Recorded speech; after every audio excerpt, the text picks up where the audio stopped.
یہ کمرہ بند کر کے اپنے موبائل کے اندر رات کی تاریکی میں جو دیکھتے ہیں، ان کو لگتا ہے کہ ہمارے پاس بھائی کی زمین اور جائیداد کو ہڑپ لیتے ہیں، تجارت میں انہیں دھوکہ دیتے ہیں، بےایمانی کرتے ہیں، چغل خوری کرتے ہیں، غیبت کرتے ہیں، اپنے بھائی کا مال ہڑپ کر جاتے ہیں۔ کیا اللہ جو ایک پتے سے واقف ہے کہ وہ ہمارے کرتوت شان کس کو کہتے ہیں؟ کہ آدمی کوئی غلط کام کرے اسے فکر ہو کہ اللہ رب العالمین کے سامنے میں کیسے پیش ہوں گا، کیا منہ دکھاؤں گا اللہ رب العالمین کو۔ آج دنیا والے تو مجھے نہیں دیکھ رہے، لیکن میرا رب کیا کہے گا؟ میرا رب تو مجھے دیکھ رہا ہے نا، میرا رب میرے کرتوتوں سے تو واقف ہے نا، میں اپنے رب کے سامنے کیسے جاؤں گا؟ اور میرے بھائی، میری اصل گفتگو کا جو مطلب یہ ہے، یہ نہیں ہے کہ ہماری جلوت کیسی ہے، یعنی ہم جب لوگوں کے درمیان رہتے ہیں تو ہم کس طرح سے رہتے ہیں۔ اصل بنیادی بات تو یہ ہے کہ ہماری خلوت کیسی ہے، جب ہم اکیلے رہتے ہیں تب کیسے رہتے ہیں۔ لوگوں کے سامنے تو ہر کوئی اچھا بن کر کے رہتا ہے، لیکن جب آدمی تنہائی میں ہوتا ہے، جب آدمی اکیلے میں ہوتا ہے، تب پتہ چلتا ہے کہ اس آدمی کا ایمان اور عقیدہ کتنا زیادہ مضبوط ہے، وہ آدمی اسلام پر کتنا زیادہ کاربند ہے، اللہ سے کتنا زیادہ ڈرتا ہے، اللہ رب العالمین کا خوف اس کے دل کے اندر کتنا زیادہ موجود ہے۔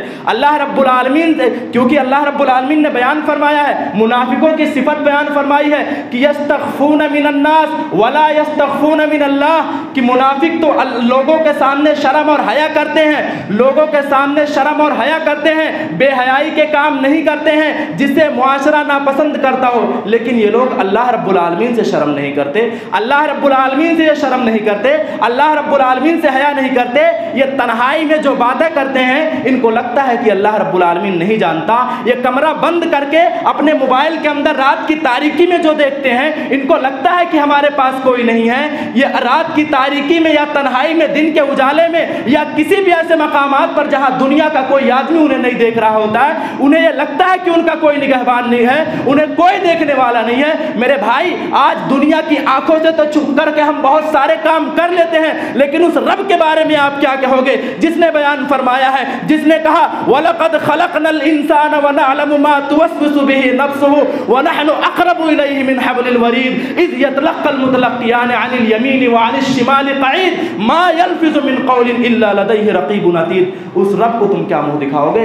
اس رب کے پاس تم کیسے جاؤ گے جس نے بیان فرمایا کہ ہم نے انسانوں کو پیدا کیا، ہم نے انسانوں کو پیدا کیا، ان کے دلوں کے اندر جو وسوسے جنم لیتے ہیں، ان کے دلوں کے اندر جو وسوسے پیدا ہوتے ہیں، ہم ان کو بھی جانتے ہیں، مکمل طور سے ان کو جانتے ہیں، اور وہ اپنی زبان سے جو کچھ نکالنا چاہتے ہیں، ہمارے فرشتے دائیں اور بائیں ان کے پاس لگے ہوئے ہیں، تیار بیٹھے ہیں کہ ان کے زبان سے کوئی کلمہ نکلے اور اللہ کے فرشتے اسے نوٹ کر لیں گے۔ تم اس رب کے علم کا کیا اندازہ لگاؤ گے؟ اس رب سے اپنے آپ کو کیسے چھپاؤ گے جس نے بیان فرمایا وَأَسِرُّوا قَوْلَكُمْ أَوِ اجْهَرُوا بِهِ إِنَّهُ عَلِيمٌ بِذَاتِ الصُّدُورِ۔ تم اپنی باتوں کو پست کرو، اپنی باتوں کو چھپاؤ، اپنی باتوں کو تم کتنا بھی نیچے کر کے بات کر لو، اپنے دل کے اندر کوئی بات چھپاؤ یا اپنی باتوں کو تم ظاہر کرو، اعلان کرو، اللہ تو وہ ہے جو دلوں کی باتوں کو بھی جانتا ہے، دلوں کے بھیدوں کو بھی جانتا ہے۔ اللہ رب العالمین نے بیان فرمایا اللہ کے پاس غیب کی چابیاں ہیں، تمہارے پاس تمہارے گھر کی چابی، تمہارے دکان کی چابی، تمہارے مکان کی چابی،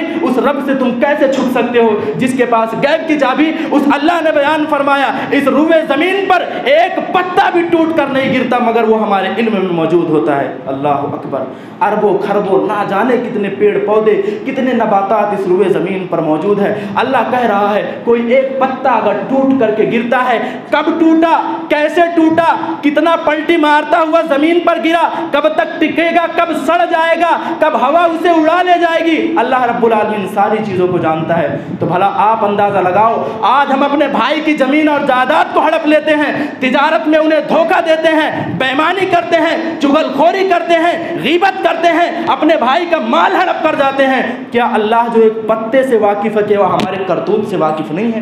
اگر واقف ہے تو ہم اس کے سامنے کیسے کھڑے ہوں گے؟ اس کے سامنے کون سا منہ لے کر کے جائیں گے؟ حضرت لقمان علیہ السلام نے اپنے بیٹے کی نصیحت کی تھی، کہا بیٹا تو زمین کے تہ میں بھی جا کر کے اگر کوئی ایک ذرہ برابر کا نیکی کرے گا اللہ قیامت کے دن اسے لے کر کے آئے گا. تو پہاڑوں میں چھپ کر کے کوئی کام کرے گا نیکی یا برائی کا اللہ اسے لے کر کے آئے گا. تو آسمان کی بلندیوں میں بھی جا کر کے کوئی کام کرے گا اللہ قیامت کے دن اسے لے کر کے آئے گا. بلکہ اللہ رب العالمین نے تو ارشاد فرما دیا فَمَن يَعْمَلْ مِثْقَالَ ذَرَّةٍ خَيْرًا يَرَهُ وَمَن يَعْمَلْ مِثْقَالَ ذَرَّةٍ شَرًّا يَرَهُ. اور لوگوں تم ایک ذرہ برابر بھی نیکی کا کام کرو یا بدی کا کام کرو قیامت کے دن تمہارے نگاہوں کے سامنے پیش کر دیا جائے گا. تمہارے سامنے اللہ تمہارے گھسے پیٹے سارے چٹھے کو کھول دے گا. اللہ رب العالمین تمہاری ساری باتوں کو لوگوں کے سامنے بیان فرما دے گا. میرے مزید ویڈیوز کو دیکھنے کے لیے آپ ہمارے YouTube چینل کو سبسکرائب کریں.